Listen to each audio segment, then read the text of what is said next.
कहानी की शुरुआत एक खूबसूरत घाटी से होती है जहां सभी प्रजाति के जानवर मिलजुल कर रहते थे। उन्हें सिर्फ एक बात का डर था कि कहीं रात के अंधेरे में खूंखार भेड़िया न आ जाए। हर जगह उसका आतंक फैला हुआ था। पर एक दिन सब कुछ बदल गया। उस जंगल में विशालकाय जीव आए जो शानदार पैरों पर चलने वाले बगीचे की तरह थे, जिनका नाम जो था वो काफी दयालु और ज्ञानी थे। उन्होंने सबको अपनी डालियों से निकली जादुई कली दी, जिससे कोई भी जानवर अपना रूप बदल सकता था और सभी एक दूसरे की बातों को समझ सकते थे, जिससे अब उस भेड़िए का घाटी पर से दबदबा कम हो रहा था। उसने गुस्से की आग में बदला लेने की ठानी और जादुई कली से एक भयानक राक्षस भस्मासुर में बदल गया और जो पर हमला किया। उसने 4 जो को मार डाला और बाकियों को जंगल से भगा दिया और पहाड़ों को गिराकर उसने एक बांध बना दिया, जिससे भस्मासुर का राज वापस कायम हो गया और सारे जानवर फिर से अलग हो गए। अब हम एक टापू पर ओली नाम के एक पुक्कू को देखते हैं जो छुपकर फलियां इकट्ठा कर रहा था कि तभी उसके ऊपर जैवेन प्रजाति की एक पक्षी हमला कर देती है, जिससे ओली बुरी तरह से डर जाता है और अपनी जान बचाकर वहां से भागता है। जैवेन ने अब ओली के कबीले पर हमला करके उनके सर्दियों के लिए इकट्ठा की गई फलियों को खाना शुरू कर दिया था। अब ओली हमें बताता है, जब वो छोटा था तो उसे आसपास की चीजों को जानने का बहुत शौक था। एक बार जब वो नदी के किनारे खेल रहा था तो उसे नदी के अंदर मौजूद चीजों को देखने की इच्छा हुई। उसने कई कोशिशों के बाद एक हेलमेट बनाया जिसकी मदद से वो पानी के अंदर सांस ले सकता था और वहां की खूबसूरती को देख सकता था। नदी के अंदर मौजूद अनोखे जीवों को देखकर ओली पूरी तरह से हैरान और काफी ज्यादा खुश था। नदी में उसने एक बड़ी सी बुगल मछली को देखा जो काफी ज्यादा खूबसूरत थी। वो बुगल मछली ओली की तरफ ही बढ़ रही थी, लेकिन इससे पहले कि वो ओली को कोई नुकसान पहुंचाती, ओली के डैड ने उसे नदी से बाहर निकाल लिया। ओली के डैड ओली को घर ले आए, जहां पर ओली की मॉम और डैड ने उसे टापू से बाहर जाने के लिए डांटा,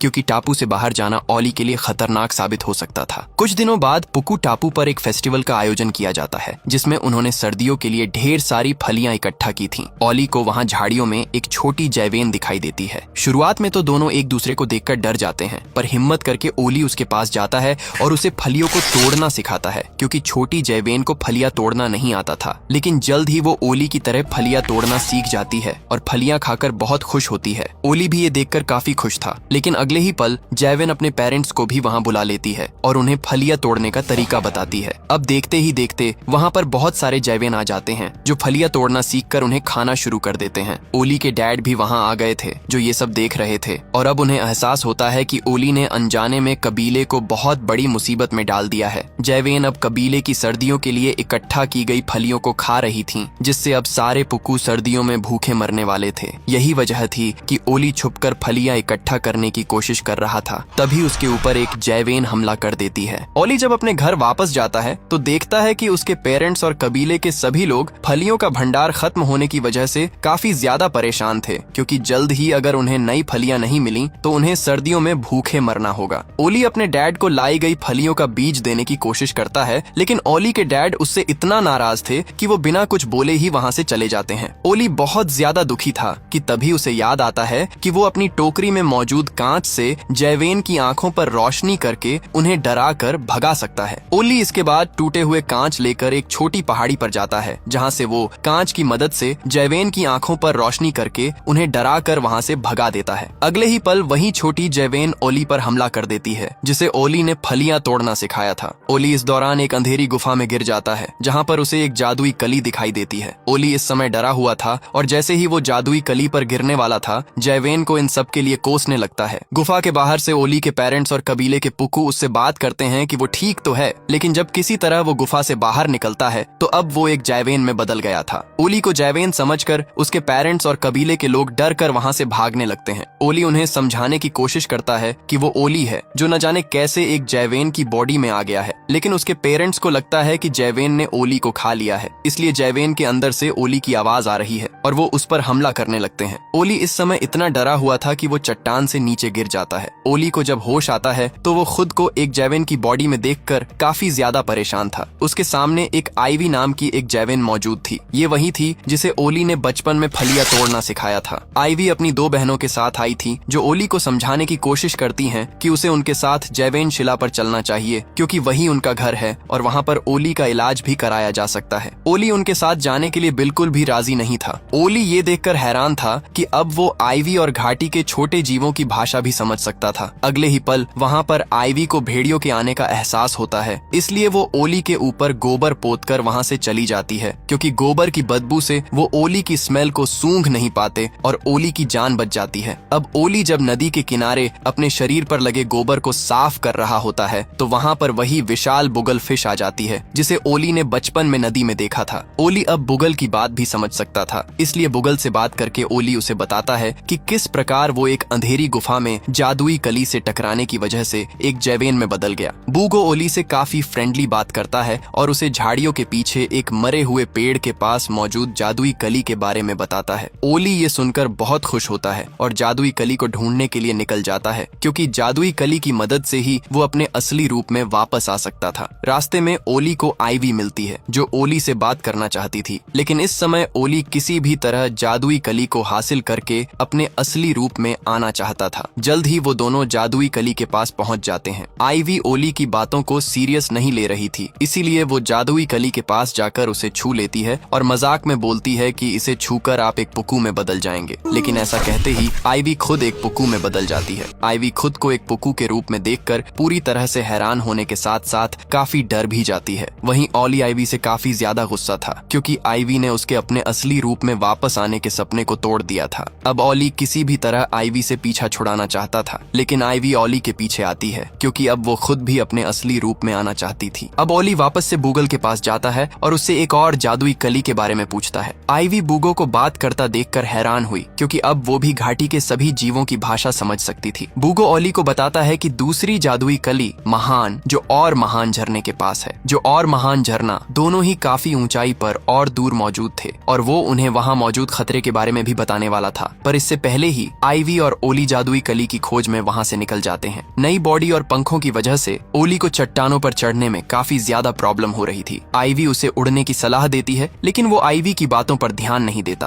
क्योंकि उसे उड़ना नहीं आता। रास्ते में भेड़िए उनके ऊपर हमला कर देते हैं, जिनसे ओली और आईवी किसी तरह अपनी जान बचाकर वहां से भागते हैं। लेकिन इस दौरान वो एक गुफा के अंदर आ जाते हैं, जिसके अंदर भेड़िए नहीं आ रहे थे, क्योंकि उस गुफा के अंदर जहरीले रूट स्नेक रहा करते थे जो बिल्कुल रूट की तरह दिखते थे, इसीलिए उनके दोनों तरफ मौत थी। गुफा के अंदर सांप और बाहर भेड़िए खड़े थे, इसलिए ओली और आईवी सांपों से बचकर गुफा की दूसरी तरफ से निकलने का फैसला करते हैं। पुक्कू बनने के बाद आईवी के अंदर सूंघने की अद्भुत शक्ति आ गई थी, इसलिए वो सूंघ कर ओली को बताती है कि गुफा में कहां पर सांप हैं और कहां पर पेड़ों की जड़ें हैं। वो दोनों साथ में मिलकर गुफा की दूसरी तरफ निकलने में कामयाब हो जाते हैं, जिससे वो दोनों काफी खुश थे। लेकिन अगले ही पल गुफा की दूसरी तरफ से भेड़िए जोर से चिल्लाने लगते हैं, जिससे रूट स्नेक जाग जाते हैं और ओली आईवी पर हमला करने के लिए उनकी तरफ बढ़ना शुरू कर देते हैं। ओली और आईवी जहरीले सांपों से बचकर गुफा की दूसरी तरफ से बाहर निकल जाते हैं, लेकिन गुफा के नीचे गहरी खाई थी और इस समय वो दोनों एक सूखे पेड़ की टहनी पर थे। जहरीले सांप लगातार उनकी तरफ आगे बढ़ रहे थे और ओली को कुछ भी समझ नहीं आ रहा था कि वो क्या करे, कि तभी आईवी ओली को धक्का दे देती है और खुद भी नीचे कूद जाती है। अब वो दोनों तेजी से गहरी खाई में गिर रहे थे। ओली बुरी तरह से डरा हुआ था, लेकिन आईवी ओली को विश्वास दिलाती है कि वो उड़ सकता है। आईवी की मदद से ओली जल्द ही उड़ना सीख जाता है और वो आईवी को लेकर एक ऊंची चट्टान पर सुरक्षित पहुंच जाता है। ओली इस समय काफी खुश था,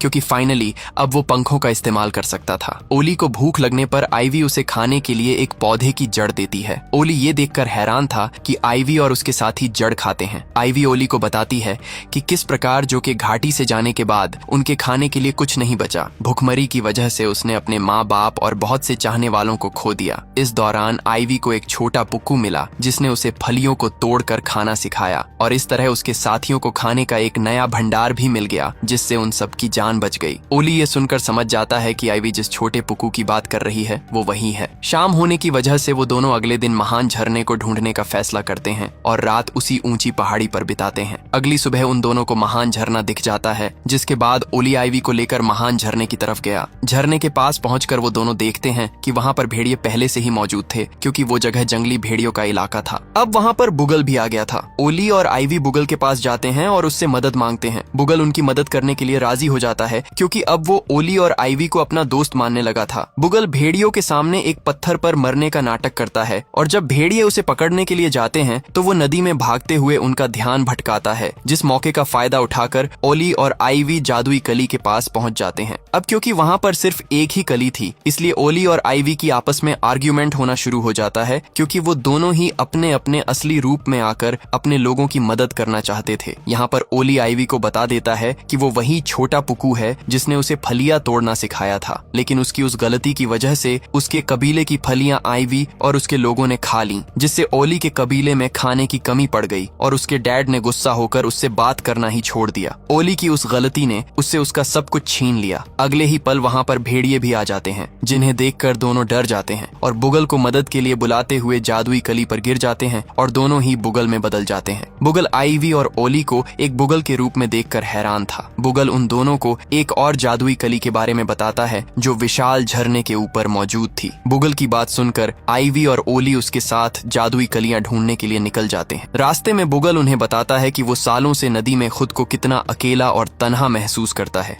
क्योंकि नदी में सिर्फ वो ही एक बुगल था। जल्द ही वो तीनों विशाल झरने के पास पहुंच जाते हैं, जहां पर बहुत सारी जादुई कलियां मौजूद थीं। ओली अकेले ही जादुई कलियों के पास जाने की कोशिश करता है, लेकिन वो ऐसा नहीं कर पाता, क्योंकि झरने के ऊपर बहते पानी की उल्टी दिशा में तैरना काफी ज्यादा मुश्किल काम था। अब वो तीनों एक साथ ऊपर की तरफ तैरना शुरू करते हैं और तेजी से आगे बढ़ते हैं। रास्ते में उन्हें नदी में रहने वाले विशाल पत्थरीले भालू मिलते हैं, जो ओली और उसके साथियों को देखकर उनके ऊपर हमला कर देते हैं। लेकिन वो तीनों किसी तरह बड़ी मुश्किल से उन भालुओं से बचते हुए झरने के ऊपर चढ़ने में कामयाब हो जाते हैं। लेकिन एक और मुसीबत पहले से ही उनका इंतजार कर रही थी, क्योंकि झरने के ऊपर खूंखार भेड़िए मौजूद थे। ओली को कुछ भी समझ नहीं आ रहा था कि वो क्या करे कि तभी भेड़िए का बच्चा फिसलकर नीचे गिर जाता है और पेड़ की टहनी से लटक जाता है। बुगल ये देखकर ओली से कहता है कि हम इस मौके का फायदा उठाकर आगे बढ़ सकते हैं, क्योंकि भेड़िए बच्चे को बचाने में व्यस्त हैं। लेकिन ओली भेड़िए के बच्चे को बचाने का फैसला करता है, क्योंकि नीचे पत्थरीले भालू भेड़िए के बच्चे को खाने के लिए तैयार खड़े थे। ओली किसी तरह अपने साथियों की मदद से भेड़िए के बच्चे की जान बचा लेता है। भेड़िए ये देखकर ओली और उसके साथियों को छोड़कर वहाँ से चले जाते हैं। अब वो तीनों जादुई कलियों के पास पहुंच चुके थे। ओली और आईवी जादुई कलियों की मदद से अपने असली रूप में वापस आ जाते हैं, लेकिन बुगल खुद को खूंखार भस्मासुर में बदल लेता है। ओली और आईवी बुगल का ये नया रूप देखकर बुरी तरह से डर जाते हैं। बुगल खुद में आग लगा लेता है, जिससे उसका पूरा शरीर जलने लगता है और वो काफी ज्यादा डरावना लग रहा था। ओली तुरंत समझ जाता है कि ये वही है जिसने पूरी घाटी बर्बाद कर दी थी। आईवी कहती है कि तुमने बांध बनाया और जो को भी भगा दिया, पर तुमने आखिर ऐसा क्यों किया? सबको इतना दर्द क्यों दिया? इस पर भस्मासुर बताता है कि मेरे दर्द का क्या, जब मैं छोटा था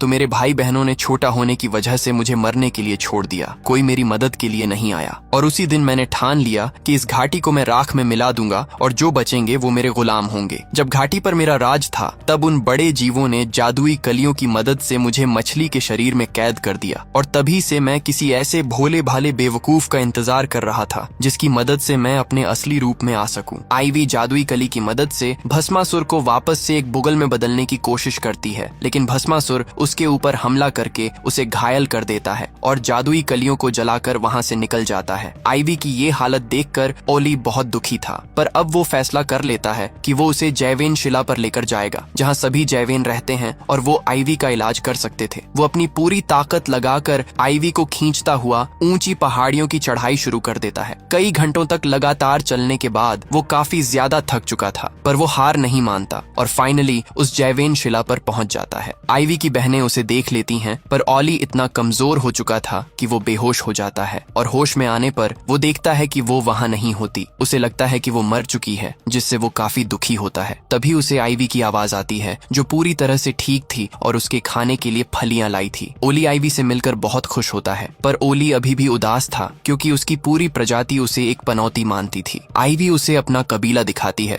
जहाँ सभी जैवेन खुश थे और सभी बच्चे उड़ना सीख रहे थे। आईवी समझाती है कि आपने हमें फलियां खाना सिखाया, जिससे ही आज हमारी प्रजाति जिंदा है, वरना हम भूखे मर जाते, और वो उसे शुक्रिया कहती है। छोटे बच्चे ओली के साथ खेलने लगते हैं। कुछ समय बाद वो लोग देखते हैं कि भस्मासुर ने जंगल में आग लगा दी है, जिसकी वजह से नदी के एक तरफ का जंगल जल रहा था और धुएं के साथ राख आसमान में उड़ रही थी। पहले तो आईवी के कबीले के लोग अपने लोगों को बचाने का फैसला करके घोंसलों में सुरक्षित रहने के लिए बोलते हैं, लेकिन आईवी और उसकी बहनों के कहने पर वो सभी घाटी के बाकी जीवों की मदद करने के लिए तैयार हो जाते हैं। जिसके बाद वो सभी ओली के साथ बाकी जानवरों की मदद के लिए निकल पड़ते हैं। वो सभी मिलकर सभी छोटे जानवरों को नदी की तरफ ले जाते हैं, लेकिन अब वहाँ पर आग से बचने के लिए खूंखार भेड़िए भी आ गए थे। भेड़ियों को देखकर सभी डर जाते हैं, लेकिन भेड़िए अपने बच्चे की जान बचाने के लिए ओली का धन्यवाद करते हैं, और अब वो सभी भी जानवरों को सुरक्षित नदी की दूसरी तरफ ले जाने में मदद करते हैं। छोटे जानवरों को सूखी लकड़ी भेड़ियों की मदद से और बड़े जानवरों को तैरकर नदी पार कराया जाता है। ओली जब सभी के साथ नदी की दूसरी तरफ पहुंचता है तो वहां पर उसके मॉम, डैड और कबीले के बाकी लोग मौजूद थे। ओली के मॉम डैड ओली को जिंदा देखकर बहुत खुश होते हैं, लेकिन वो घाटी के बाकी जानवरों को अपने इलाके में नहीं आने देना चाहते थे क्योंकि उन्हें उनसे डर लग रहा था। ओली अपने डैड को समझाता है कि भस्मासुर और जो की कहानियां सच हैं और उसने खुद जादुई कलियों की मदद से अपना रूप बदला था, जिससे उसे एहसास हुआ कि उन्हें घाटी के बाकी जानवरों की मदद करनी चाहिए और एकता ही हमारी असली ताकत है। ओली की बात सुनकर उसके डैड बाकी जानवरों को आने देने के लिए राजी हो जाते हैं। सारे जानवर अब सुरक्षित नदी की दूसरी तरफ आ जाते हैं और भस्मासुर की आग में जलने से बच जाते हैं। अब भस्मासुर भी वहां आ गया था, जो ओली पर काफी ज्यादा गुस्सा था और लगातार उन्हीं की तरफ आ रहा था। भस्मासुर को देखकर सभी जानवर बुरी तरह से डर जाते हैं। अब ओली को एक आइडिया आता है कि सालों पहले जो ने जैसे भस्मासुर को जादुई कली की मदद से फंसाया था, वो भी ऐसा ही कर सकता है और वो उस गहरे गड्ढे में जाता है जहाँ पर उसे पहली बार जादुई कली मिली थी। वहाँ पर एक ही जादुई कली मौजूद थी जो अब खत्म हो चुकी थी, लेकिन ओली जब जो से एक जादुई कली के लिए प्रार्थना करता है तो वहाँ पर एक नई जादुई कली जन्म लेती है, जिसकी मदद से ओली खुद को जो में बदल लेता है। ओली इसके बाद भस्मासुर पर हमला कर देता है और उसे एक पानी की लहर की मदद से दूर फेंक देता है, जिससे उसकी आग भी बुझ जाती है। आईवी इस मौके का फायदा उठाकर ओली से एक जादुई कली लेकर भस्मासुर को वापस से बुगल में बदलने की कोशिश करती है, लेकिन सही समय पर अपनी आग जलाकर भस्मासुर जादुई कली को नष्ट कर देता है। इसके बाद वो ओली पर हमला करके उसके शरीर में आग लगा देता है। अब ओली चाहकर भी भस्मासुर को मार नहीं सकता था। अब वो बांध भी टूटने लगा था जो नदी पर सालों पहले बना था। आईवी और बाकी जानवर ओली को उस हाल में देखकर पूरी तरह से परेशान थे। ओली जब देखता है कि वो भस्मासुर को नहीं रोक सकता